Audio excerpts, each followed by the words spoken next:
Donc, la désensibilisation, c'est un mot qu'on entend de plus en plus souvent quand on entraîne les chiens, quand on éduque un chien, et c'est en fait quelque chose de très important à faire. Quand nos chiens sont bébés, fait que 2 à 4 mois, c'est la période idéale pour travailler la désensibilisation. Et même que les éleveurs devraient l'avoir commencé chez eux dès que le chien a, mettons, 5 semaines. On habitue progressivement un chien à des stimulus, des trucs qui peuvent être épeurants. On essaie de les amener qu'ils soient moins épeurants ou on essaie même de lui faire aimer ces choses-là. Le pourquoi qu'il faut faire ça, c'est que si on le fait pas, si on laisse notre chien avoir peur de tout, on va avoir un chien qui va japper après un paquet d'affaires. On va avoir un chien qui va snapper des fois juste parce qu'il a trop peur, puis ça va être son réflexe de défense de snapper quand il y a un petit stress. Fait que c'est juste déjà le jappage puis le snappage, ou même on a aussi un chien qui va se sauver s'il a peur de quelque chose. C'est 3 problèmes qu'on n'aime pas avoir. Japper, snapper, se sauver, c'est des choses qui peuvent être faciles à éviter juste avec un travail de désensibilisation. Fait que pour travailler ça, une affaire qui est vraiment facile, c'est d'aller chercher sur Internet des vidéos avec des sons, comme des sons d'orage, des sons même de chiens qui jappent, des sons qui font réagir nos chiens. Puis on va commencer la vidéo, on va faire jouer ça en répétition, mais vraiment pas fort. Vraiment pas fort, juste on regarde à quel volume est-ce que notre chien détourne l'attention. On regarde là, si c'est à niveau 1, mettons, là, que nous, on l'entend à peine, puis que notre chien il est déjà comme super alerte, on sait qu'il faut commencer au niveau 1. Il est pas en train de japper, mais il entend qu'il y a quelque chose qui se passe. Fait à ce moment-là, on va commencer tout de suite à travailler. Fait qu'on fait jouer la vidéo, nous autres, on n'entend pas grand-chose, mais le chien, apparemment, il entend. Et chaque fois que notre chien semble stressé, il s'énerve ou il se demande d'où ce que ça vient, on va le récompenser. On va renforcer avec de la nourriture. De la peur, ça se renforce pas. Automatiquement, si, par exemple... je vais vous donner un exemple. Si vous avez peur des araignées, c'est sûr que si je vous mets une araignée d'en face, vous allez avoir peur. Là. Tout le monde a peur de ça. Je connais pas personne qui aime recevoir une araignée en pleine face. Si, par contre, j'amène une araignée, je la mets à l'autre bout de la pièce, puis en l'amenant, je vous donne 500 $. Disons que c'est 500 $.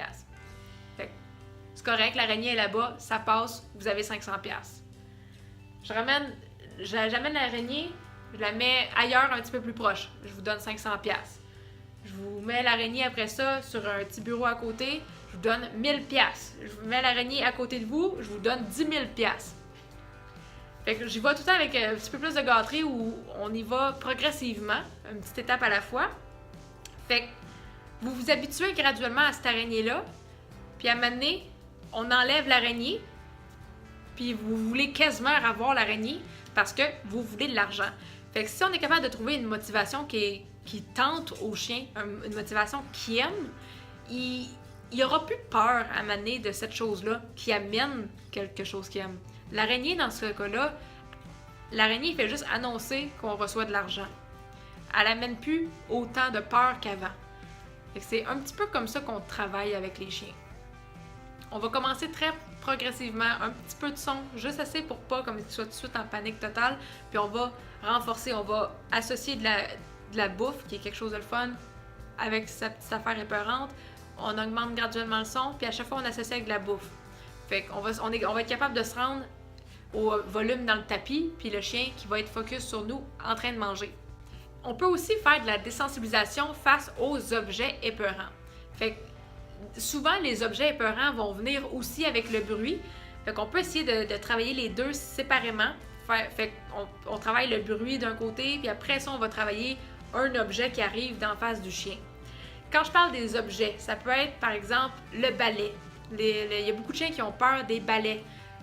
C'est pas tout le temps quelque chose qui nous dérange. Moi, personnellement, ça me dérange pas que mes chiens aient peur d'un balai. Comme ça, ils touchent pas puis ils vont pas aller jouer avec les poêles. Mais si on veut que notre chien aime le balai, on va travailler au début en distance. Fait que le chien est à l'autre bout de la cuisine, je vais juste toucher le balai, puis je vais y lancer une croquette au loin. Après ça, on peut juste comme bouger le balai puis encore lancer des croquettes. Ça serait la manière que nous, on interagit avec un objet, puis le chien s'en va pas se cacher. On peut aussi travailler de manière à ce que le chien aille toucher l'objet de lui-même. Fait que dans ce temps-là, ce qu'on ferait, c'est que je prendrais le balai, je le coucherais sur le plancher, puis j'attendrais que le chien regarde le balai. Juste au moment qu'il regarde le balai, yes, on lance des surprises au loin. Puis je répète ça, j'attends juste que le chien mette les yeux dessus, puis je récompense chaque interaction avec le balai, tout le temps en augmentant un peu mon critère. Si ça fait 2-3 fois que je récompense le fait qu'il regarde le balai, là, je pourrais arrêter de récompenser. Puis s'il veut vraiment avoir une gâterie, il va peut-être faire un pas vers le balai ou s'intéresser un peu plus au balai et avoir une meilleure interaction. Fait que s'il fait un léger pas vers le balai, fait que juste un changement de poids vers le balai, je vais récompenser ça. Et je récompense tout le temps comme une coche de plus jusqu'à temps qu'il se rende au balai. Fait que ça, c'est la manière qu'on désensibiliserait le chien qui va vers l'objet. Mais le plus souvent qu'autre chose, ça va être nous qui va prendre un objet et juste faire du bruit avec ou le brasser dans les airs puis tout de suite y lancer des graines au loin. Juste pour qu'il associe que c'est pas parce que tu vois ça bouger que c'est épeurant. Ça amène de la bouffe. Puis on essaie d'être toujours plus vite que son jappage. Si on brasse quelque chose, puis là, il est déjà en train de japper, c'est que soit qu'on l'a fait trop fort, soit qu'on a bougé trop vite, soit qu'on n'a pas été au rythme du chien. Mais il faut tout le temps essayer que la bouffe arrive plus vite que le jappage. Parce que c'est pas la fin du monde si votre chien jappe, mais on veut pas que dans la chaîne de comportement, le jappage en fasse partie. Oui, si on inclut de la bouffe, il y a un changement d'émotion, notre chien il est pas traumatisé.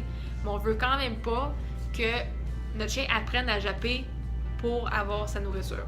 Fait que je vais vous préparer une vidéo avec des sons épeurants, fait que des orages, des jappages de chiens, fait qu'une bande sonore avec un paquet de trucs épeurants que vous allez pouvoir le faire jouer directement en dessous de cette vidéo ou le télécharger pour l'avoir sur votre ordi et vous pourrez vous pratiquer avec cette bande sonore-là pour ce qui est de la désensibilisation avec les sons.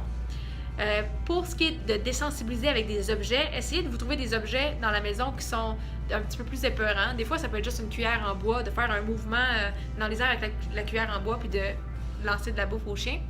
Mais je vais vous faire aussi une petite fiche sur toutes les choses que vous pouvez essayer à la maison pour ce qui est des objets. Fait que sur ce, je vous quitte pour cette vidéo. J'espère que ça a pu vous aider et vous faire comprendre quelques petites choses sur la désensibilisation. Si vous avez des questions, n'hésitez pas à me les mettre en commentaire en dessous de cette vidéo. Bye bye tout le monde!